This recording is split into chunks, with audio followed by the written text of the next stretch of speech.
Hello guys, आज हम solve करेंगे क्लास 12th के एक्सीलेंट के टेस्ट वर्क को। और ये आपके एग्ज़ाम के पॉइंट ऑफ व्यू से बहुत अधिक इंपॉर्टेंट हो सकता है। चलिए स्टार्ट करते हैं। Change any one of the following into indirect speech. पहला क्वेश्चन ये है। तो सेट टू को बदल देंगे हम किस में, टोल्ड में। सेंटेंस हो जाएगा ही टोल्ड मी दैट। आई को बदल देंगे किस में, ही में। और ही के साथ क्या आ जाएगा, वुड। तो क्या हो जाएगा, he told me that he would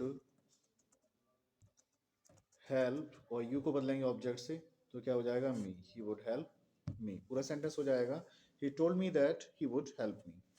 अगला सेंटेंस देखते हैं। he said to me please help me। तो said to को बदल देंगे किस में हम, said to को बदल देंगे हम requested में, क्योंकि प्लीज दी इम्परेटिव सेंटेंस है तो हो जाएगा he requested me। और इम्परेटिव सेंटेंस को जोड़ते हैं तो क्या लगाते हैं, कॉमा इन्वर्टेड को हटा के to. He requested me to help, और मी को बदलेंगे अब और सब्जेक्ट से तो क्या हो जाएगा, हिम। तो पूरा सेंटेंस हो जाएगा he requested me to help him. इसी तरीके से आप सॉल्व करेंगे अगले क्वेश्चन को।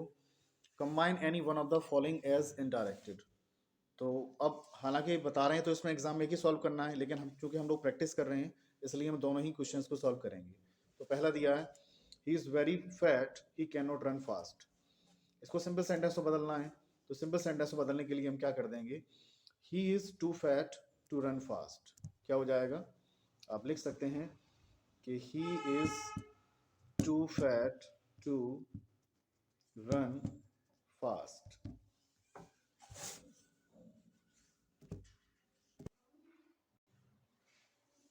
अगला सेंटेंस दिया है she is rich she is not happy. इसको कॉम्प्लेक्स सेंटेंस में बदलना है। तो क्या करेंगे, ऑल्दो शी इज रिच लिख देंगे आप। ऑल्दो से स्टार्ट करेंगे, ऑल्दो शी इज रिच और शी इज नॉट हैप्पी। अगला सेंटेंस दिया change the following sentences directed in the brackets do any one. तो इसको पैसिव वॉइस में बदलना है। और ये एग्जाम का बहुत ही इंपॉर्टेंट क्वेश्चन है, मोस्टली एग्जाम में पूछा जाता है। It is time to close the shop. इसका पैसिव वॉइस क्या बनेगा, it is time for the shop to be closed। अगला सेंटेंस दिया Mohan is most intelligent boy in the class. इसको पॉजिटिव डिग्री में बनाना है।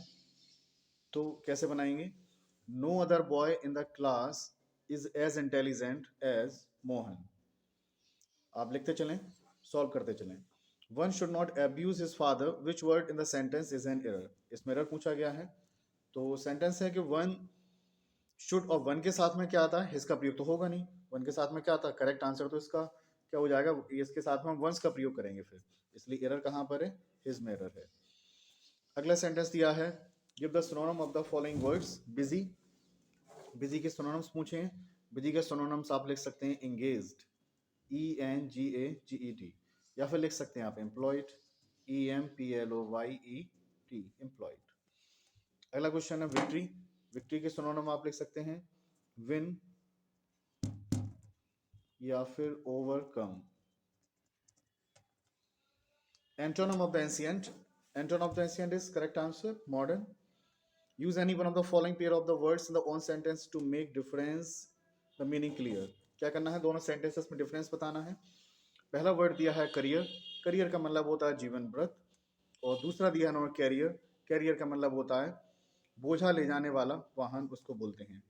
एक वर्ड दिया है इसमें और, OAR, और मीन्स होता है चप्पू। और दूसरा दिया है ORE। इस ORE का मतलब क्या होता है, इस ORE का मतलब होता है अयस्क।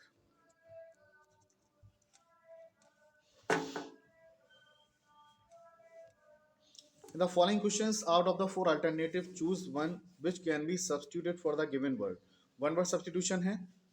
अब इनको सभी को समझते हुए चलेंगे आप।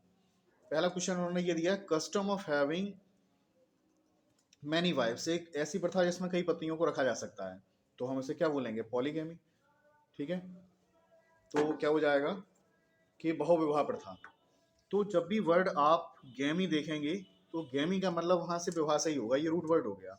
अब जैसे बात आ रही है यहाँ पर मोनोगैमी की, तो मोनोगैमी का मतलब क्या हो गया, एक मोनो मतलब एक, गैमी मीन्स विवाह, यानी एकल विवाह प्रथा, मतलब जिसमें एक पत्नी को रखा जाएगा। दूसरा दिया उन्होंने बाईगैमी, बाई का मतलब होता है टू, गैमी मतलब विवाह, तो बाईगैमी का मतलब क्या होगा, द्वि विवाह प्रथा। और मैट्रिमनी, मैट्रिमनी का मतलब होता है वैवाहिक। अगला दिया person who does not believe in any religion, एक व्यक्ति जो किसी धर्म में विश्वास नहीं करता है, उसे क्या बोलते हैं हम, एथीस्ट, नास्तिक। और जो बचे हैं उनको भी समझ लेते हैं। फिलिटलिस्ट, फिलिटलिस्ट का मतलब होता है डाक के टिकट का संग्राहक। एक व्यक्ति जो डाक टिकट रखने का शौकीन होता है उसे बोल सकते हैं फिलिटलिस्ट, जो डाक टिकटों को रखता है। थीस्ट का मतलब होता है आस्तिक, जो ईश्वर में आस्था रखता हो। और पैगन का मतलब होता है प्रकृति पूजक, जो व्यक्ति मूर्ति पूजा ना करके किसकी पूजा करते हैं, प्रकृति की पूजा करते हैं, उनको बोलते हैं हम पैगन। अब सॉल्व करते हैं any one of the following phrasal verbs in your sentences so as to make their meaning clear. इनको आप समझेंगे और जो हम सेंटेंस बोल देंगे उनको आप कहीं कॉपी पेन लेके बैठें और उसको लिख लें। पहला दिया है to build castles in the air, इसका मतलब क्या होता है, हवाई किले बनाना। सेंटेंस आप लिख सकते हैं we are trying to build castles in the air. अगला दिया विन लॉरेल, विन लॉरेल का मतलब होता है सम्मान प्राप्त करना। आप इसमें लिख सकते हैं कि Rohit is a very hard working boy, he is sure to win laurels in life. अगले क्वेश्चन की ओर चलते हैं। अगला क्वेश्चन दिया है ऑफ एंड ऑन, और ऑफ एंड ऑन का मतलब क्या होता है, ऑफ एंड ऑन का मतलब होता है कभी कभी। सेंटेंस आप बना सकते हैं, बहुत छोटे छोटे सेंटेंस बना लेंगे। क्या हो जाएगा, he comes to my home off and on, मेरे घर पर कभी कभी आता है। अगला सेंटेंस दिया hand and glove, hand and glove का मतलब होता है घुले मिले घनिष्ठ मित्र। सेंटेंस लिखेंगे आप इसके लिए, it was only rumour that some of gangs were working hand in glove with the police। तो इस तरीके से आप इसे सॉल्व करेंगे। अब अगले क्वेश्चन की ओर चल रहे हैं। तो अगला क्वेश्चन दिया है वो है एक स्टोरी। आप क्या करेंगे, एक कॉपी लें, पेन लें और एक सेंटेंस, एक एक सेंटेंस को मैं क्लियरली बोलूंगा, आप उसको नोट करते हुए चलें। चलिए स्टार्ट करते हैं। पहला सेंटेंस दिया है भारतवर्ष एक महान देश है। टिपिकल वर्ड्स को हम लिखते चलेंगे साथ साथ। लिखिए, India is a great country, इसका अतीत बहुत ही शानदार रहा है।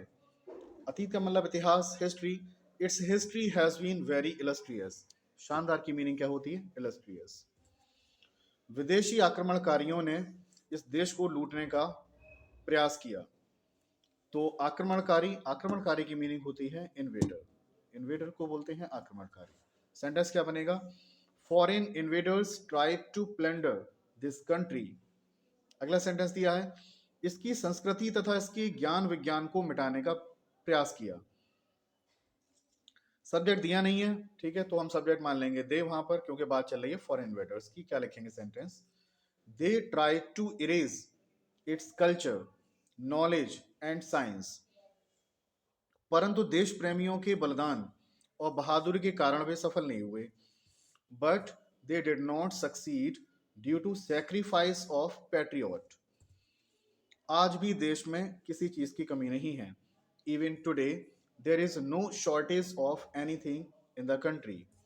अगला सेंटेंस दिया है यदि दिन दूनी रात चौगनी बढ़ती हुई जनसंख्या पर नियंत्रण हो जाए तो देश पुनः समृद्ध हो जाएगा। ये कंडीशनल सेंटेंस है, कैसे बनाएंगे इसे, if control is achieved over increasing population by leaves and bounds country will become prosperous again. तो इस तरीके से हमने आज ये मॉडल पेपर सॉल्व किया है, डेस्क वर्क को। इसी तरीके से ग्रामर सेक्शन को हम सॉल्व करते चलेंगे और बाकी के इंपोर्टेंट क्वेश्चन आंसर्स जो हैं टेक्स्ट बुक की, उनकी अलग से सीरीज बना लेंगे। आई होप आपको ये लेक्चर समझ में आया होगा। इसी तरीके से डेली हम ग्रामर के सेक्शन को सॉल्व करेंगे। Thank you very much guys.